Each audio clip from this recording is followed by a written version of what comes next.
Are you a kettlebell beginner and you're looking for a great place to start? I got something for you. Check the first link in the description. It leads to our free kettlebell workout course that'll serve you 30 days filled with kettlebell workouts. Click the link, sign up, and enjoy.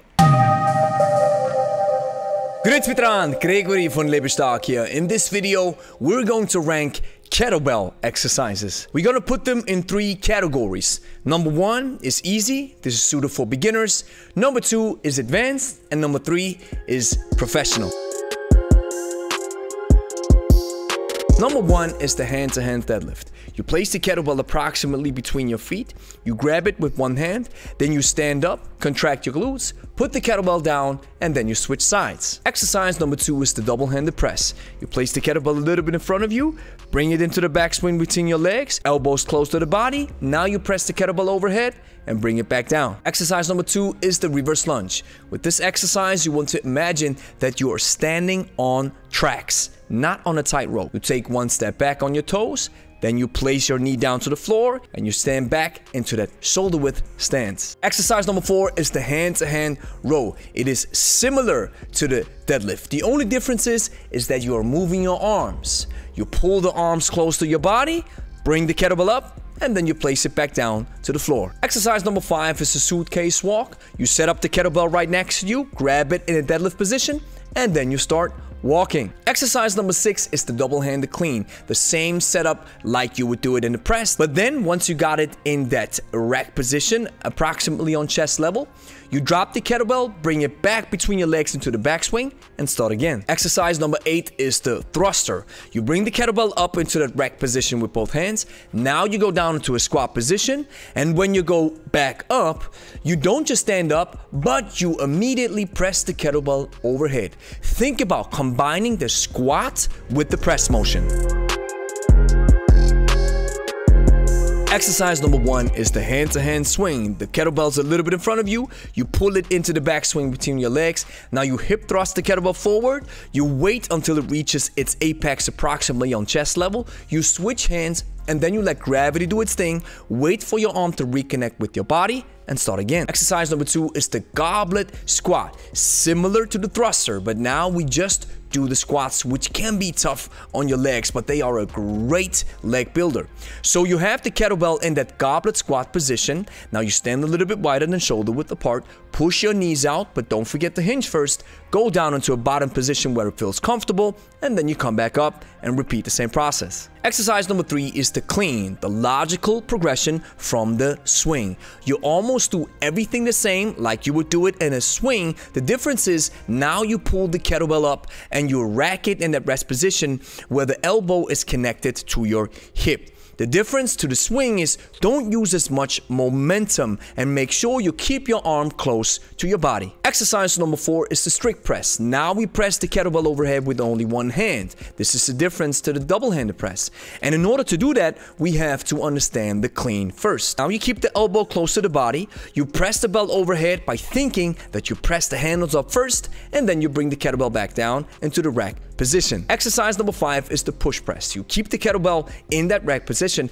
but now we don't use the muscles of our upper body, but we use our legs. So we dip. This means you push your knees forward and then you extend all your 3 joints of your lower leg, which are your ankles, your knees, as well as your hip joint. We also call this triple extension, and this should help to thrust the kettlebell overhead. Exercise number 6 is the get up. A very complicated exercise at first, but you just have to learn the choreography first. The idea is that you have the kettlebell or a weight overhead, and then you slowly go back down on your back. There are a couple of maneuvers that you have to watch out for. Once you are down flat laying on your back, you want to shift your whole body to your elbow and then get up very slowly. And again, there are a couple of maneuvers that you have to understand. And then you finish from a overhead lunge, standing back into that shoulder width position. Take your time to learn the choreography of the Turkish get up first,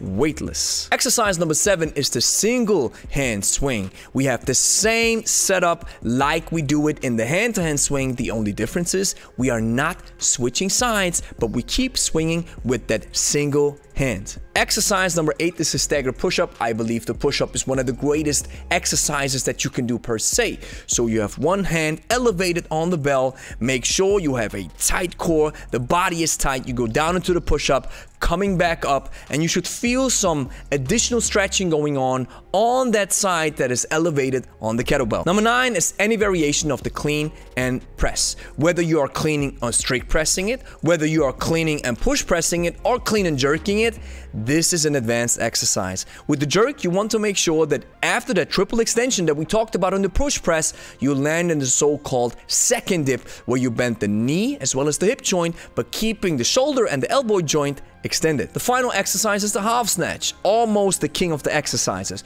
You pull the kettlebell into the backswing, but now instead of swinging it or hip thrusting it up to chest level, we want to thrust the kettlebell overhead, which means there is some pulling going on approximately at shoulder level.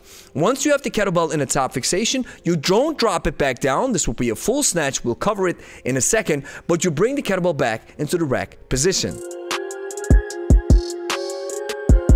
Number 1 is the king of all kettlebell exercises, the snatch. We do everything that we do in the half snatch. The difference is now we use that drop to really use that amortization, dropping the kettlebell into the backswing without going into the rack. So essentially this means the kettlebell is in that top fixation, and then you want to drop it immediately back down into the backswing. Exercise number 2 is the hard style swing. The reason why I believe it is hard is because it requires tension. And from experience, people have to take time to build up some solid tension. You also need some fairly heavy weights. Now we almost have the same setup as in the hand-to-hand swing, but no muscle is loose and we use both hands. Exercise number 3 is the overhead squat. The overhead squat in general defines how well your upper body communicates with your lower body. A lot of people have mobility issues with their shoulders or their hips. That's why this exercise can be very tricky to master. Essentially, the kettlebell is stacked on all joints overhead, and now you go down into a goblet squat, so to speak, while keeping the kettlebell overhead. Exercise number 4 is the windmill. This is a hinge and a T-spine rotation combined. So you want to hinge first, going into a so-called side hinge. Now you rotate the upper part of your T-spine, and then you focus on the kettlebell. Bring your upper body down until your free hand or fingers touch the floor, and then you come back up. An exercise that is highly advanced and that requires a lot of kinesthetic sense. Exercise number 5 is the bent press. You need heavy weights for this one in order to understand it. Now, as far as I can tell, what I want to do is I want to rack the kettlebell first on my lats, and then I shift my whole body weight on my toes, on my right or on my left side, respectively, depending on what side I'm working with. And as I'm going down, I slowly extend my arm. Exercise number 6 is the jerk. We just covered it in the advanced variants where you can clean it. Now, if you don't clean the weight again and you just keep the kettlebell racked, this requires a good rack position, which is a hard thing to do. Exercise number 7 is the kettlebell sports swing. Here you want to profit from the so-called Russian pendulum, or the double bent knee, or the pendulum leg action. Essentially, you start swinging by pulling the kettlebell between your legs. Now, instead of just extending your hips, you bend the knees and then extend the hips. The kettlebell starts flying, and as it drops back again, you catch it with your quads by bending the knees. Then once you catch it, you extend the knees, but bend the hips. And as you come back, you bend the knees again and extend the hips. It sounds a little crazy, but once you understand this pendulum leg action, you are good to go. Exercise number 8 is the atomic push-up, where you have both feet elevated on the kettlebell. Now, many people struggle with a standard push-up per se. That is the reason why I qualify this exercise as a very hard thing to do. Exercise number 9 is the high pull. Some people classify it as the mediator or the prior exercise to the snatch. I don't think it is, because there's something else going on with your elbow as well as with your wrist. Essentially, when you pull the kettlebell up, you want to elevate your elbow and keep the fingers or the wrist pointing down to the floor to a certain extent because you don't want the bell to start flipping. Once the bell starts flipping, there is a very strange sensation going on because then you have to counter and control the weight. And this is very strange in that position. So the idea is as you pull the kettlebell up into that high pull position, the kettlebell should remain fixed. And the final exercise is a back or a jump squat. Now, many people will have trouble just to put the kettlebell between their traps because they have mobility issues in their shoulders. But once you have it up there, you push your hips back, go into a so-called back squat that we have learned from starting strength. Then you go down and come back up. But you can also do so-called jump squats. And when you jump, be careful with your joints. You don't have to jump very high into the air, just a few inches off the floor and then back down. Now, here's the next thing that you want to do. Number 1, you have to like this video. Number 2, consider subscribing. And number 3, share it with your friends. And then you have to go watch this video right here where I show over 50 exercises of the kettlebell, which I believe are the most bang for your buck. It also includes doubles. Go watch it right now.